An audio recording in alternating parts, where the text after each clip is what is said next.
Who wants to do a musical list? Because I know we all love them. Listy, listy, listy. Yeah, I've talked about compilations, anthologies, samplers before on a couple of videos. But today I'm going to be looking at the single artist ones. Best ofs, singles, rarities, that kind of thing. Yeah, let's get going. What we're looking at today in terms of compilations is we're trying to avoid those kind of cheesy cash-in types. I'm really focusing on kind of those artist or label curated collections which actually serve a purpose. Yeah, and this purpose might be like putting together, hard to get hold of stuff, from early releases onto a single CD or a cassette or an LP. Or it could be to just, provide a kind of an introduction to a band's back catalogue, either in its entirety or sometimes just covering, a particular period for that artist. And I know in these days of playlists that these are kind of a bit old hat, but I think there's just something satisfying about having something curated, everything rolled up into a package for you with all the useful information that goes along with that too. And as usual, my selections will mostly be drawn from alternative, indie, kind of left of centre artists. But, there may be the odd oddity or curveball in there. So here we go. No order, no ranking, usual rules apply. Let's go. Okay, first up, I have got from 1986, The Pink Opaque by the Cocteau Twins. Yes, here it is. Yeah, this was kind of an early career sampler of the band's music designed for the US market. It was licensed to a different label, but it was 4AD's first official CD release of the 1980s. It covers the period 1982 to about 85 and features some classic tracks. You get The Spangle Maker, you get Pearly Dewdrops Drop, you get the 7-inch single version of that one. You get Ikey Guinea, you get Lorelei, and you also get a few rarities thrown in as well. Miller Millenary was from an NME compilation, and it's a great track. And there's also a remixed, I think slightly better version of Wax and Wane from the Garlands album. Yeah, this wraps everything up in 40 minutes, and I think it's a really great introduction to the band for new listeners. And second up, from 1988, I've got the Jesus and Mary Chain with Barbed Wire Kisses. Yeah, this one's a collection of kind of B-sides, offcuts, if you like, early demos, covers, different takes, just a bunch of rarities covering the period of about 1984 to 87. Yeah, I think this makes a really great companion to the first two full-length albums, Psycho Candy and Darklands. And they also recorded a single specifically for this compilation to promote it. That was Sidewalking. I think it's one of their best of the 80s. Yeah, you get covers of Bo Diddley and Can. Plus, this is one of the real reasons for getting it, you get the original kind of Porter Studio cassette demo, the bedroom version of On the Wall, which was the track which was instrumental in getting the Reed Brothers signed. And third up, and also from 1988, I've got The Wedding Present. This is their Tommy compilation, Tommy 1985 to 87. Yeah, this is all the early kind of pre-George Best album singles, EPs, plus some tracks from BBC radio sessions. Yeah, you get some of David Gedge's best early stuff here, I think. Once More, This Boy Can Wait, You Should Always Keep in Touch with Your Friends. You also get a really cool cover version of Orange Juice's Felicity. Personally, others may agree, disagree, this is my favourite kind of wedding present period, that early kind of scratchy period. And in fact, I tend to reach for Tommy over George Best 99% of the time, if I get the urge for some weirdos. And fourth on the list, from 1993, I've got Pavement, Westing by Musket and Sextant. Yeah, this is all the early singles and EPs from that pre-Slanted and Enchanted era of Pavement. There is a link to The Wedding Present here. They were the ones who first sung the praises of Pavement to a wider audience before they hit big. They covered Box Elder and included it as a B-side on the Brassnet single in 1990, which was kind of basically before most people had even, caught wind of Pavement at all. Highlights, well, there are plenty on here. A lot of them are still in, their live sets. They've been doing these kind of Reformation shows recently. And you get tracks like Heckler Spray and Debris Slide. But also you get kind of the early kind of, staticky numbers like Forklift, Spizzle Trunk, Internal K-Dart, My First Mine. Yeah, I think this one's essential listening for Pavement aficionados. And number 5 from 2001, I've got a bit of a hidden gem here for all those math rock, post-rock guys out there. I know you're there. This is Paul Newman, reissue, repackage, reevaluate the songs. Yeah, Paul Newman were a band from Austin, Texas, and they released via kind of what I guess would be their local label, Trans Syndicate, from about 1995 onwards. The band's name, by the way, refers to their bassist, Paul Newman, not the very famous actor.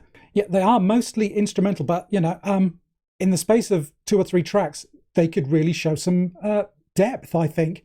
The opening track on here is a very New Order-ish, very kind of chilly post-punk style number called Way to Breathe No Breath.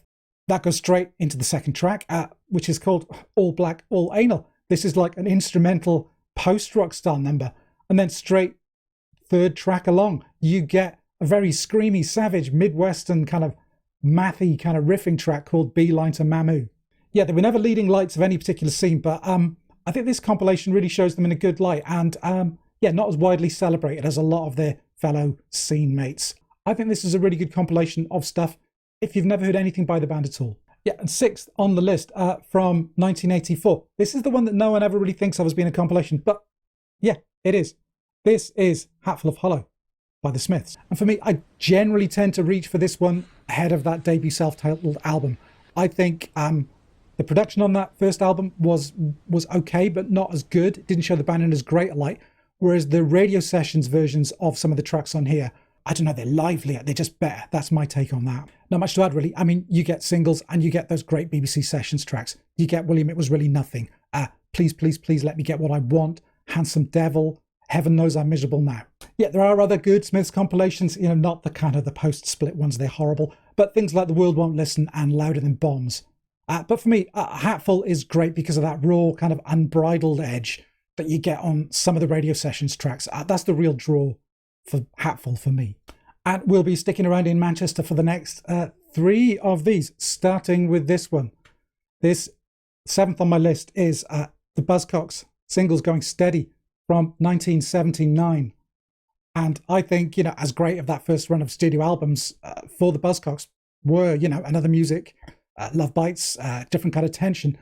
If you were to hold a gun to my head and say you've got to pick one full-length record to represent the genius of the Buzzcocks, it would be Singles Going Steady. Yeah, they're the band that immediately gave punk a shot, a kind of lovelorn, sugary kind of pop, which would inspire, countless pop punk bands of the year, for everyone from Husker Du right up to Green Day.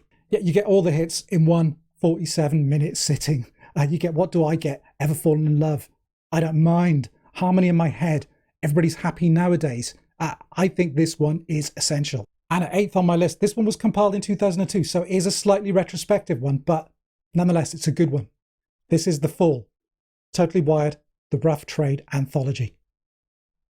And as I say, retrospective, but it's just got such a well-judged track selection, and it focuses on such a tight window of the band's history. This is a period when they were at their kind of fearsome best. I think it's one of the finest kind of single label runs in all of kind of post-punk history.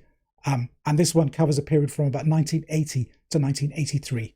Yeah, this bridges a period when the band moved from their earlier lineup featuring Mark Riley to, the arrival of Brick Smith in 1983. Yeah, a double CD compilation, this one. Great stuff throughout. You get Totally Wired, Container Drivers, How I Wrote Elastic Man, The Man Whose Head Expanded, Eat Yourself Fitter, and The Kicker Conspiracy. So yeah, The Fall's very, very long, turbulent, twisting career, I think, is impossible to summarize in a single coherent chunk, I guess. So I think this approach is the right one to take if you're looking at The Fall's back catalogue. And as I say, I think this period is almost completely unmatched in the band's entire long history. And at number 9 on cassette, no less, from 1987, this is New Order's Substance. Yeah, this one is all the band's singles, 12-inch EPs, all the B-sides, up to and including 1987. That does include True Faith, which was recorded for inclusion and to help promote this compilation. Yeah, this one's one of those ones that's just a great document of the band's evolution, from that immediate post-Joy Division period, tracks like Ceremony and In a Lonely Place, through that kind of early period where they were getting to grips with the electronics, Everything's Gone Green, Procession, through to some of their biggest hits of that period, you get Blue Monday and Thieves Like Us. I think Substance is great because, with the exception of Power, Corruption and Lies, their albums of this period, of the 1980s, I don't think are as consistently great. So a compilation like this makes a lot of sense. Sidebar, I don't think they would really nail another genuinely classic album until 1989 with Technique. Yeah, you also get some great little kind of oddities and B-sides in here. You get Murder, Mesh, Hurt, Lonesome Tonight is a good one. And maybe best of all, you get 1963. So a bit of globe trotting now. We're going to go from the north of England to the southern hemisphere. The following 3 entries on the list will collect singles together and assorted non-album stuff from 3 of the greatest acts on New Zealand's Flying Nun label. Yeah, so first of these 3, number 10 on my list, released in 1986. This is The Clean and their compilation called Compilation. Yeah, it's the band's earliest recordings for Flying Nun. This is circa 1981-82. Yeah, this was a legendary period for them. They split before they ever had a chance to even consider recording a full-length album at the time. So this is the good stuff. Yeah, you get the Tally Ho single. You get selections from the Boodle EP and that third EP of theirs with a really long title. Yeah, they're all very well represented on this compilation. Yeah, this compilation would be expanded years later to become a kind of a double disc thing, featuring a whole other disc of all their kind of post-Reformation period from 1989 onwards. So that would also be a great option. Yeah, whichever route you take though, these are the songs that inspired, created lo-fi. Pavement, Yola Tango, Superchunk, Sebado, they're all influenced by this band, by this sound. And it all started on the other side of the world. Yeah, you need to get this one. And 11th on my list, yeah, we've got the Chills with Kaleidoscope World, also from 1986. Yeah, the Chills, are they the Beatles to the Clean's Stones? I don't think that really works, but you get the idea. These were the other big Flying Nun band of that period. And again, you get all the early singles and all the odds and sods from that kind of pre-debut album, from pre-Brave Words. This is spanning the period for the Chills from 1982 to about 86. Yeah, classics here, Rolling Moon, Doldrums, I Love My Leather Jacket, and probably most importantly of all, Pink Frost. I think this is a top 5 song of all time for me. Yeah, Martin Phillips, the kind of the center of the Chills, he's a great songwriter, and despite some very long-running health and addiction problems, he's really found his second wind over the last 5 or 10 years, I guess. 3 albums and counting in that period. Give Martin a try. Their early stuff, however, is just majestic. And 12th on the list, this time from 1987, I've got The Verlaines and Juvenilia. Yeah, and stretching those metaphors even more, I guess if there's a holy trinity of Flying Nun artists, then, you know, The Verlaines would be the holy ghost behind, you know, The Clean and the Chills being the father and son. Yeah, The Verlaines featured on that famous Dunedin Double EP of 1982 alongside the Chills we just talked about. And Juvenilia is another collection of early singles, EPs, very difficult to source elsewhere, with only 1 or 2 of these tracks ever featuring on studio albums. So despite, you know, being the vehicle for Graham Down's quite complex, classical-inspired songwriting, this is never difficult music. There are pop hooks aplenty. And you get some of their very best tracks here. Yeah, you get Death and the Maiden, you get Jode Out, you get Bored to Tears, and my favourite, the wonderful Pyromaniac. They're all on this one. Screeching Handbrake Turn with number 13. We're back in the States. Yeah, this is The Hammer Party by Big Black from 1986. Yeah, this features the earliest recordings, some of them just basically solo Steve Albini recordings with his drum machine of Big Black. Yeah, initially this one just had the Lungs and the Bulldozer EPs on it, but subsequent CD issues did include the Racer X EP, which I think is, you know, a gotta have. Yeah, this is a great for seeing the evolution of Steve, really. You get that very cold, solitary, industrial, well, proto-industrial kind of punk sound of Lungs. And things just get progressively, you know, honed through all the subsequent EPs as Albini pulled this band around him, and the aggression, the edge, and that signature clanging sound emerges from all those kind of spare, very early experiments of his.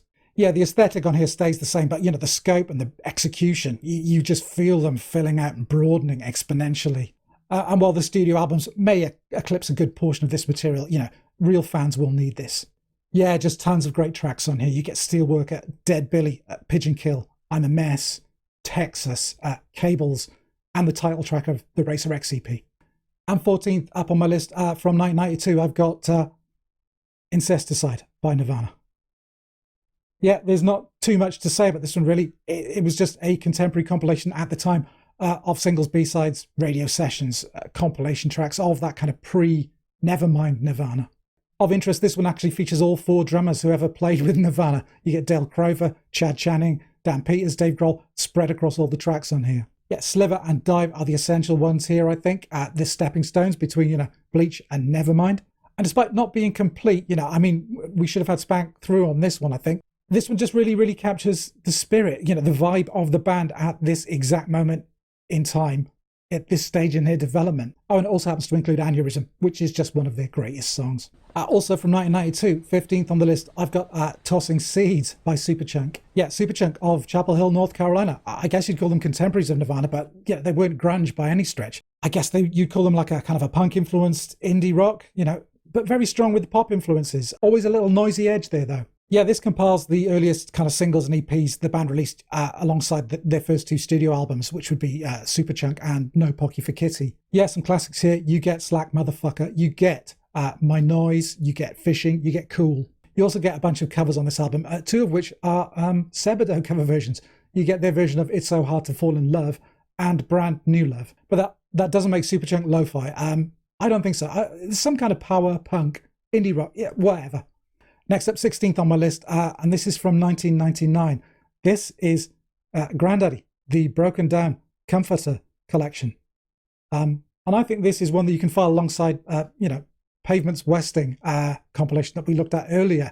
Yeah, it's another lo-fi act from California, collecting their early material, singles, EPs, after the success of a debut full length. In Pavement's case, that was Slanted and Enchanted.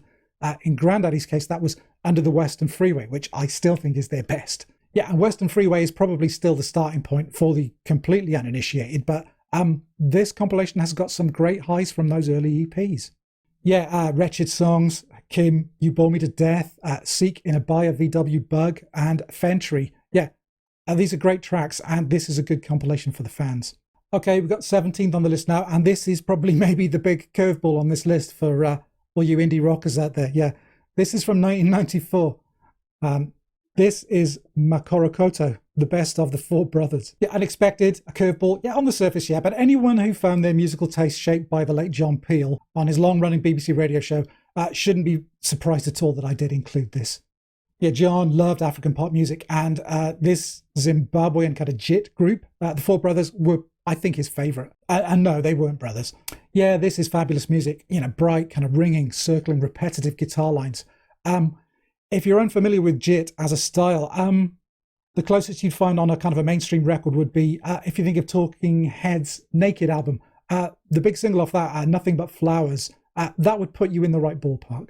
Yeah, it's just this kind of joyous, infectious almost street pop. Yeah, everything is sung in Shona, which is the native language of one of the Zimbabwean tribes, the Shona people. Yeah, Pasi Pano Pane Zvidzo was one of John's favourite tracks of all time, and it's here on this anthology. Yeah, you also get the wonderful Vimbai and Rumbitsai. Yeah, I urge you to give this one a go. Try it out. It is wonderful music.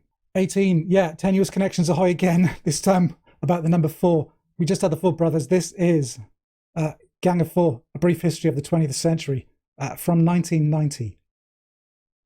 Yeah, I think this one is the best of their best-ofs, if you guess at this point. There had been a few.